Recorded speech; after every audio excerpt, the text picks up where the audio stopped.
Hello नमस्कार, मैं doctor Rajneesh Kumar आप सभी का एक बार फिर से हार्दिक स्वागत करता हूं। आज के वीडियो लेक्चर में हम बातचीत करेंगे यूपी जूनियर एडेड एग्ज़ाम के संदर्भ में और उससे संबंधित जो टॉपिक है अपठित गद्यांश।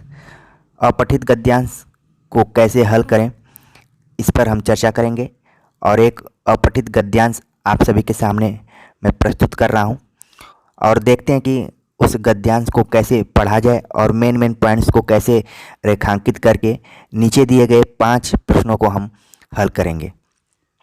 तो गद्यांश है, यूरोप और अमेरिका में जो आधुनिकता फैली है उसका असली कारण वैज्ञानिक दृष्टिकोण की प्राथमिकता और प्राबल्य है।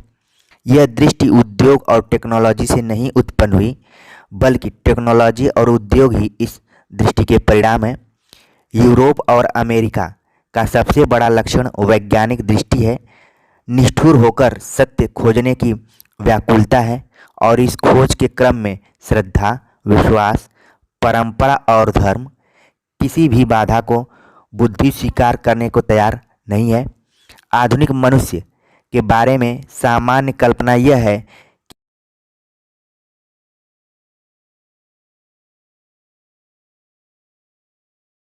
बुद्धि की पकड़ में नहीं आ सकती, उसे वह त्रिकाल में भी स्वीकार नहीं करेगा और जो बातें बुद्धि से सही दिखाई देती हैं उनकी वह खुली घोषणा करेगा, चाहे वह धर्म के विरुद्ध पड़ती हों, नैतिकता के खिलाफ जारी हों अथवा उनसे मानवता का चिरपोषित विश्वास खंड खंड हो जाता है।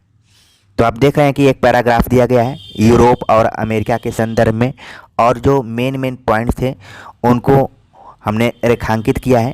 ठीक है, वैसे जब तक पैराग्राफ समझ में ना आए तो 2 से 3 बार इसका अध्ययन करना चाहिए और फिर जो मूल भाव है उसको अपने दिमाग में रखकर प्रश्नों को हल करना चाहिए। तो खासतौर से यूरोप और अमेरिका की आधुनिकतावादी दृष्टि और वैज्ञानिक दृष्टि पर चर्चा की गई है। ठीक है, और जो प्रश्न हम देखेंगे तो और चीज़ें क्लियर हो जाएंगी। तो पहला प्रश्न इसमें है कि वैज्ञानिक दृष्टि कब धर्म, नैतिकता और विश्वास का विरोध करती है। ठीक है, ऑप्शन दिया गया है जब वे उसकी दृष्टि से सही हों, जब वे मानवता की विरोधी हों, जब वे समाज के मूल्यांकन के संरक्षक हों, जब वे समाज के मूल्यों के संरक्षक हों, जब वे उसकी दृष्टि से गलत हों। तो हमने पैराग्राफ को रीड किया और इन चारों विकल्पों में जो सब सही जवाब है कि जब वे उसकी दृष्टि से गलत हों। ठीक है, अगला जो प्रश्न है इस गद्यांश के आधार पर कि आधुनिक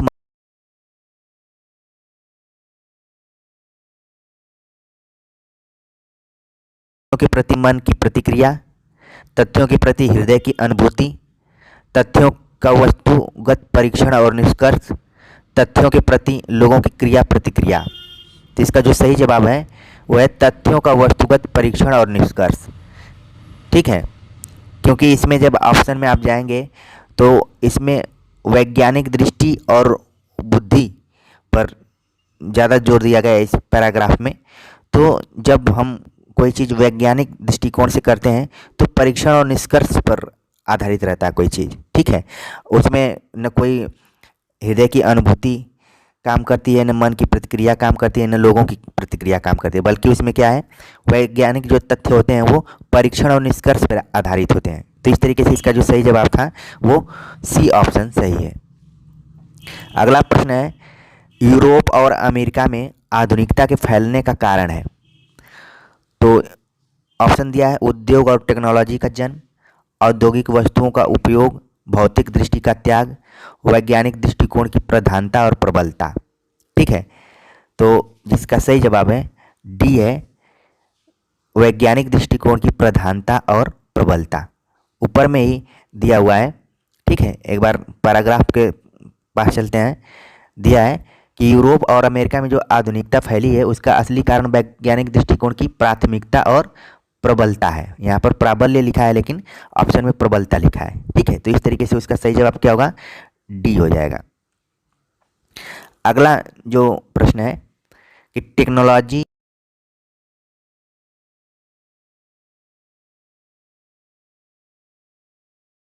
संबंध है। ऑप्शन दिया गया है कार्य और कारण का, कारण और कार्य का, आधार और अधिरचना का, जनक और जन्य का। ठीक, तो इसका जो सही जवाब है कार्य और कारण का संबंध। वैसे भी साइंस में आप देखेंगे कार्य और कारण का संबंध रहता है, तो इस हिसाब से सही जवाब हो जाएगा कार्य और कारण ए।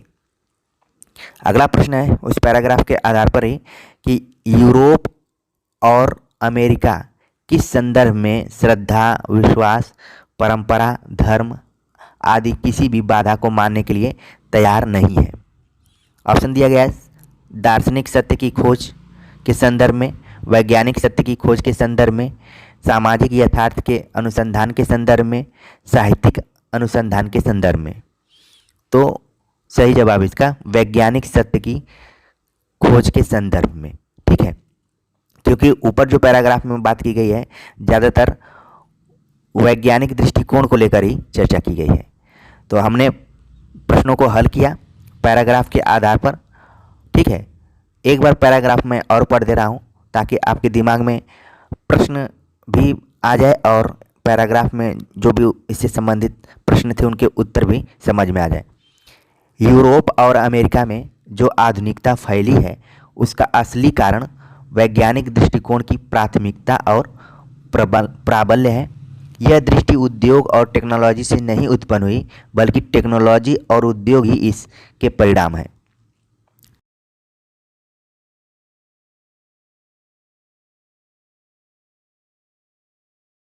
जो शब्द हैं वो मिल रहे हैं। वैज्ञानिक दृष्टि है निष्ठुर होकर सत्य को खोजने की व्याकुलता, और इस खोज के क्रम में श्रद्धा, विश्वास, परंपरा और धर्म किसी भी बाधा को बुद्धि स्वीकार करने को तैयार नहीं है। आधुनिक मनुष्य के बारे में सामान्य कल्पना यह है कि अपने चिंतन में वह निर्मम होता है और निष्ठुर और निर्भीक होता है। जो बात बुद्धि की पकड़ में नहीं आ सकती उसे वह त्रिकाल में भी स्वीकार नहीं करेगा, और जो बातें बुद्धि से ही सही दिखाई देती हैं उनकी वह खुली घोषणा करेगा, चाहे वह धर्म के विरुद्ध पड़ती हों, नैतिकता के खिलाफ जारी हों, अथवा उनसे मानवता का चिर पोषित विश्वास खंड खंड हो जाता हो। ठीक है, तो ये पैराग्राफ आप देख रहे हैं कि एक ज्ञान भी दे रहा है यूरोप और अमेरिका के संदर्भ में, वहाँ की वैज्ञानिक दृष्टिकोण के बारे में, वहाँ की उद्योग और टेक्नोलॉजी के बारे में, वहाँ के लोगों के सोचने समझने के बारे में। ये पैराग्राफ एक तरीके से हमें ज्ञान दे रहा है और उस पर आधारित प्रश्नों को हमने हल किया, और इसके पीडीएफ को मैं टेलीग्राम चैनल में डाल दूंगा, तो एक बार आप सभी को और आसानी हो जाएगी। ठीक है, तो कमेंट्स कर बताइए कि ये गद्यांश आप सभी को समझ में आया कि नहीं, उस पर आधारित प्रश्नों को हमने हल किया वो भी समझ में आया कि नहीं। ठीक है, और क्योंकि ये प्रैक्टिस के थ्रू ही ज़्यादा सही रहेगा, तो हम देखते हैं कुछ और प्रैक्टिस लेकर आपके सामने उपस्थित होते हैं। तो मिलते हैं नए टॉपिक के साथ, तब तक के लिए नमस्कार।